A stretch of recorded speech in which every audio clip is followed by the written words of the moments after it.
आज या व्हिडिओमध्ये आपण पाहणार आहोत सावित्री आणि सत्यवानाची कथा आपल्याला काय संदेश देते।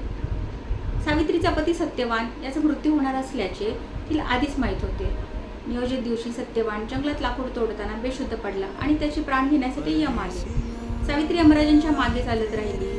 तिच्या बुद्धिमान, नम्र आणि धर्मयुक्त बोलण्यामुळे यमराज प्रसन्न झाले आणि तिला वरदान देऊ लागले। सावित्रीने प्रथम सासू सासऱ्यांचे राज्य व दृष्टी परत मिळावी, त्यानंतर वडिलांना पुत्रप्राप्ती व्हावी अशी वरदाने मागून घेतली आणि शेवटी तिने मला सत्यवानापासून 100 पुत्र व्हावेत असे वरदान मागितले। यमराजांनी ते वरदान दिल्यानंतर त्यांना जाणवले की अरे, सत्यवान जिवंत नसल्याने हे वरदान पूर्ण होऊ शकत नाही। त्यामुळे त्यांनी सत्यवानाचे प्राण परत केले आणि त्याला जीवनदान दिले। तर या कथेतून आपल्याला असा संदेश मिळतो की कोणतेही काम करण्यासाठी फक्त शक्ती नाही तर शक्तीसोबत अढळ निष्ठा, बुद्धिमत्ता, धैर्य, प्रेम, समर्पण असेल तर आपल्याला यश 100% मिळणारच। कोणतीही गोष्ट आपल्यासाठी अशक्य नाही।